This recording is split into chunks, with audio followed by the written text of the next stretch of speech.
Thank you very much, Mr. Chair and Ranking Member. I really deeply appreciate your allowing me to wave on to the committee to discuss my bill, H.R. 6921, which I've introduced with my colleague, Representative Tokuda, and we have a counterpart bill in the Senate introduced by Senator Mazie Hirono. This bill, simply put, the Hawaii National Cemetery Act commences a process towards a new national cemetery in Hawaii. Obviously, we all know that veterans who qualify for burial benefits have a choice about their final resting place, including a burial in a national cemetery, and most veterans do want to be buried in a national cemetery, and they do want to be buried in a national cemetery near where they live. In Hawaii, we have one of the most beautiful and unique national cemeteries in our country, the National Cemetery of the Pacific, which we refer to as Punch Bowl, a very unique and spectacular national cemetery created in 1949. There are currently 53,000 veterans and families for whom that is their final resting place, including my grandfather and my uncle, for starters. And we have 109,000 veterans in our Hawaii, a disproportionate number, which is going to continue into the future. Although this is a beautiful national cemetery, although it is truly unique, I hope you would visit it one day if you haven't already, it is out of room.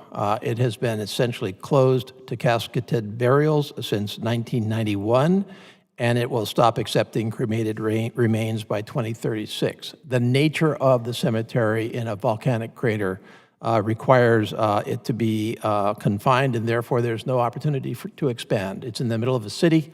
It's very unique, but it doesn't have any more room.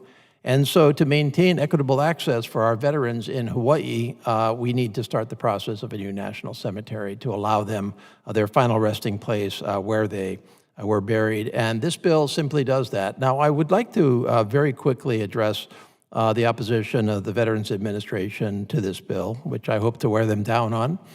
First of all, I want to make one basic comment here. Hawaii is not the continental United States. Hawaii is 2,500 miles away from the continental United States. And so if a veteran wants to be buried in a national cemetery, which is their right, then they are either going to be buried in Punch Bowl, which is not available to them today, or they have to go 2,500 miles away to the nearest national cemetery on the continental United States. Now, the Veterans Administration says, well, there's a state veterans cemetery available. We do not have tribal cemeteries in Hawaii, so that option is not available. And basically what the VA says is, well, you can go get buried in the state veterans cemetery, which is a nice veteran cemetery. I don't want to downplay it at all. However, the choice should be a national cemetery within approximate distance to one's home.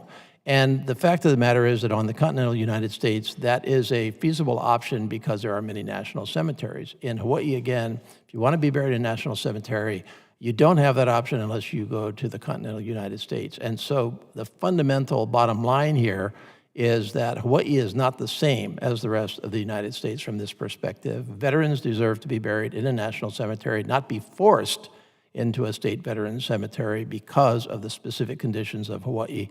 And this process does not prejudge where that national cemetery is in Hawaii, how big it is, or anything else. It simply starts a long process, about a 10-year process, towards a new national cemetery. Really appreciate your support, really appreciate your questions, your involvement. Happy to work with the subcommittee whenever and however you want on this particular bill. Thank you, and I yield back. Thank you, sir.